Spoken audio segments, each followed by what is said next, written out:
দিনহাটার নদী বাঁধের ভাঙনের নিত্য ভোগান্তি, ক্ষতিগ্রস্ত হচ্ছে ঘর বাড়ি থেকে ফসলের জমি। বাঁধ মেরামতির দাবিতে তুমুল বিক্ষোভ স্থানীয়দের।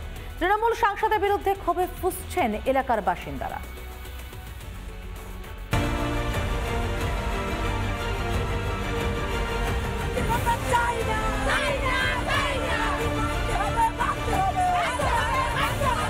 ভোট আসে ভোট যায়, বদলায় না মানুষের পরিস্থিতি। দিনহাটার পেটলা গ্রাম পঞ্চায়েতের দাড়িকামারি গ্রামের অবস্থাটা ঠিক এমনই। বুড়ো ধরলা নদীর ভাঙনে ক্ষতিগ্রস্ত স্থানীয়রা। পরিদর্শন করেই কাজ সারছে প্রশাসন, অভিযোগ স্থানীয়দের। 30 বছর ধরে এত কিছু চলছে, তার মধ্যে প্রশাসনকে প্রধান কিছু কেয়ার নিতে পারছে না। ভিডিও আসে, দেখে, যায়, মেজারমেন্ট করে চলে যায়, আর কিছু খবর নেই। সব নষ্ট হয়ে যায়। ফসলের জমি আছে, ফসলের জমি যা ছিল সব নষ্ট হয়ে গেল। তাহলে এই জমিগুলো যদি ভাঙে যায়, তাহলে এই দিকের লোকগুলো কিভাবে বাঁচবে?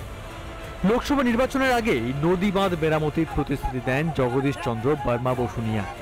এখনো হয়নি বাঁধের কাজ। সাংসদের বিরুদ্ধে ক্ষোভে ফেটে পড়লেন মহিলারা।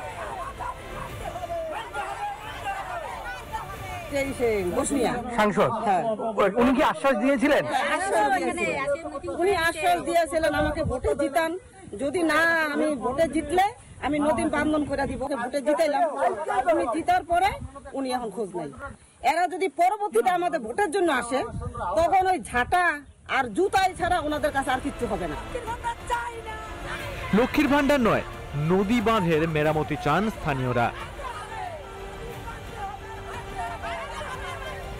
সাংসদ সহ প্রশাসনকে কটাক্ষ বিজেপির। যারা আজকে সাংসদ হয়েছেন, উন্নয়ন মন্ত্রী হয়েছেন, মানুষকে প্রতারিত করে ভোট নিয়ে ভোট লুট করে যারা আজকে জনপ্রতিনিধি হয়েছেন, তাদের এলাকায় সাধারণ মানুষ দেখা পাচ্ছেন না। তাই আজকে মা বোনেরা ঝাঁটা হাতে এবং জুতো হাতে রাস্তায় নেমে প্রতিবাদ করছে। আর আমার মনে হচ্ছে যদি ওই এলাকার যারা জনপ্রতিনিধি তারা যদি ওই জনগণের সামনে যায়, জনগণ কিন্তু সেই ঝাঁটা এবং জুতো দিয়ে তাদেরকে খারিজ করবে। ভোটের আগে নেতাদের গাল ভরা প্রতিশ্রুতি। ভোট পেরোলেই সব ভোলার রোগ যেন মহামারীর আকার নিয়েছে বাংলায়। মানুষের ভোগান্তিতে কিছুই যায় আসে না জনপ্রতিনিধিদের। অনুন্নয়নই যেন বাংলার আরেক নাম। কিংসু দত্তর রিপোর্ট, রিপাবলিক বাংলা। নানা ধরনের কন্টেন্ট দেখার জন্য লাইক করুন, শেয়ার করুন আমাদের ফেসবুক পেজ, সাবস্ক্রাইব করুন আমাদের ইউটিউব চ্যানেল। পাশাপাশি অন্যান্য ব্রেকিং নিউজের জন্য অবশ্যই চোখ রাখুন রিপাবলিক বাংলায়।